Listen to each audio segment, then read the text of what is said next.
welcome to my channel. So let's start with today's video, and today we are going to talk about the very important organelle that is nucleus.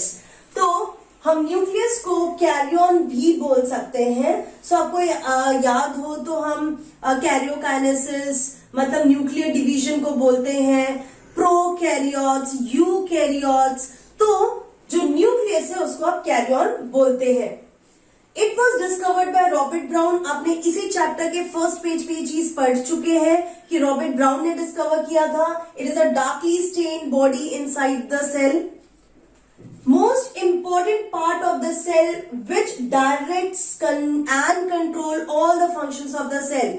तो इसीलिए क्योंकि direct और control करता है सारे sales के function को, इसीलिए हम इसको ब्रेन ऑफ द सेल भी बोल सकते हैं. नाउ जो न्यूक्लियस होता है, न्यूक्लियस के बहुत सारे क्लासिफिकेशन हम पढ़ेंगे, उसके नंबर के बेसिस पे, उसके शेप के बेसिस पे, उसकी पोजीशन के बेसिस पे कि एक ही सेल में एक दो से ज्यादा कितने न्यूक्लियस होते हैं, उनकी पोजीशन क्या होती है, वो बीच में प्रेजेंट होते हैं, साइड में प्रेजेंट होते हैं, देन उनका शेप कैसा होता है. So one by one let's talk about everything. सबसे पहले हम बात करते हैं नंबर की कि एक सेल के अंदर कितने न्यूक्लियस होते हैं. So there are cells which is not having nucleus, which lacks the nucleus, उसको हम इन्यूक्लिएटेड कहते हैं. तो मैं यहां लिख देती हूं लैक्स द न्यूक्लियस. सो ऐसे कंडीशन को जिसमें न्यूक्लियस नहीं होता है उसे इन्यूक्लिएटेड कंडीशन कहते हैं. That you won't find nucleus in case of mature mammalian RBC and sieve tubes of the vascular plants. They are enucleated. But prokaryotes के केस में nucleus तो present होता है but वो well defined नहीं होता. Why? Because it is not having nuclear envelope upon it. That is why we never use the word prokaryotes are enucleated. We call it as prokaryotes are not having well defined nucleus. Next is uninucleated. uni का मतलब ही होता है one nucleus वाले cell. तो generally जितने भी sales होते हैं ना उनमें एक ही न्यूक्लियस होता है और एक ही न्यूक्लियस काफी होता है उनके फंक्शंस को कंट्रोल और कोऑर्डिनेट करने के लिए. So most of the cells you will find having one nucleus only and that condition is known as uninucleated condition. Then binucleated का मतलब होता है दो न्यूक्लियस वाले. So there you will find paramecium. Paramecium के केस में आप दो न्यूक्लियस देख सकते हैं, एक न्यूक्लियस बड़ा होता है और एक न्यूक्लियस छोटा होता है. So here in case of paramecium there are two nucleus. Then comes is multinucleated condition. सो पहले ही मैं बता देती हूं मल्टी न्यूक्लिएटेड कंडीशन मतलब एक ही सेल के अंदर दो से ज्यादा न्यूक्लियस है, बहुत सारे न्यूक्लियस है. अब मल्टी न्यूक्लिएटेड कंडीशन को हम दो टाइप्स में डिवाइड करते हैं, coenocytic and syncytial. So there are the two different types. Syncytial आपने पढ़ा होगा in case of muscle cells, whereas coenocytic cells के बारे में आपने पढ़ा होगा प्लांट सेल्स और फंगल सेल्स के बारे में. So what is the difference between them? What happens in coenocytic? Coenocytic के केस में क्या होता है, there is one cell, one nucleus. Then the cell will go for karyokinesis and one cell will have two nucleus. So karyokinesis is not followed by cytokinesis. Karyokinesis के बाद cytokinesis नहीं हुआ. इस कंडीशन में मल्टी न्यूक्लिएटेड कंडीशन हो गया and this condition is known as coenocytic condition. Second is syncytial. Syncytial मतलब when more than one cell will fuse together or a group of cell will fuse together, that makes syncytial condition. तो दोनों ही एक ही चीज है, multi nucleus, but multi nucleated stage कैसे आया उसमें वेरिएशन है. इसमें एक ही सेल से मल्टी न्यूक्लिएटेड कंडीशन है because one cell has gone for karyokinesis and there is no cytokinesis followed. And syncytial condition में बहुत सारे सेल ने मिलकर मल्टी न्यूक्लिएटेड कंडीशन बनाया, जैसे मसल सेल्स में. And you know skeletal muscles के केस में you need lots of energy, बहुत सब कुछ काम होता है, प्रोटीन फॉर्मेशन होता है. That is why they are having so many nucleus in one cell. So this is the number of nucleus in the cell. On the basis of that, on the basis of number, we have classified like this. Now let's talk about the shape.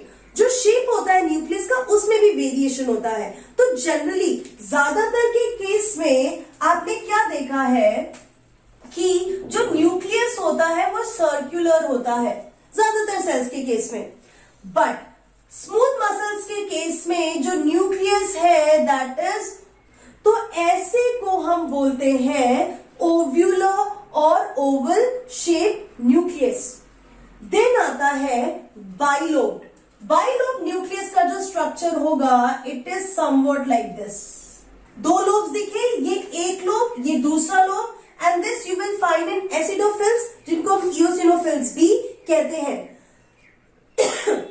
अब आप जब भी blood smear बनाते हैं, जब भी आप blood का स्मीयर बनाने के बाद ऑब्जर्व करते हैं under microscope, so you have to locate the cells specific WBCs on the basis of the shape of the nucleus. क्योंकि वहां पे आपको मेम्ब्रेन नहीं दिखता, आपको न्यूक्लियस डार्कली स्टेन दिखता. On that basis you will say basophils है, acidophils है, कौन सा WBC है. On the basis of the shape of the nucleus you will be able to identify. So bilobe हो गया एसिडोफिल्स के केस में, which is a granulocytes of WBC. फिर ट्राइलोब, ट्राइलोब में इस तरीके का होगा. Fine, you will find 3 lobes which is in basophils. Basophil के केस में 3 लोब्स दिखते हैं, इसीलिए ट्राइलोब स्ट्रक्चर बोला जाता है. मल्टी लोब स्ट्रक्चर में you will find like this. Like this structure you will find in case of multilobe. Many lobes you will be able to see, which is in case of neutrophils. तो basophils के case में you will find trilobe, acidophils के case में 2 lobe and neutrophils के case में multiple lobe. ठीक है, multilobed है, और ये तीनों जो होते हैं granulocytes होते हैं. WBC के एक स्पेसिफिक पार्ट्स है, स्पेसिफिक टाइप है. Then in case of Vorticella, Vorticella के केस में you will find that they are horseshoe shaped nucleus. And Vorticella जो है it is a kind of protozoa, and protozoa belongs to Protista. So these are the division on the basis of shape of the nucleus. Then comes is the position, कि cell के अंदर nucleus की क्या position होती है. तो आपने देखा होगा कि ज्यादातर एनिमल सेल्स में it is present, the nucleus is present centrally. Centre में न्यूक्लियस प्रेजेंट होता है तो उसको सेंट्रिक बोला जाता है.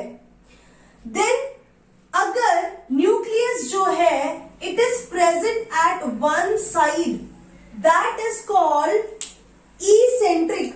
And this you will see in case of plant, because plant में ज्यादातर जो पार्ट है that is occupied by the vacuole. That is why nucleus is pushed at one side. एक तरफ ही न्यूक्लियस जो है वो पुश्ड हो गया है, और इसको हम बोलते हैं इसेंट्रिक. पेरिफेरल, पेरिफेरल मतलब it is also in periphery, कहीं पे भी कॉर्नर्स पे हो सकता है. ये एनिमल सेल्स में एडिपोसाइट्स में होता है. व्हाई? बिकॉज पेरीफेरी में होने का रीजन होता है कि जो साइटोप्लाज्म होता है, जो साइटोसोल पोर्शन होता है, is having lots of fat deposition. That is why the nucleus will be towards the periphery of the cell. Then is the basal. Basal के केस में अगर आप कॉल्यूमनर सेल्स को देखेंगे तो कॉल्यूमनर सेल्स में जो न्यूक्लियस है वो बेस पे प्रेजेंट होता है.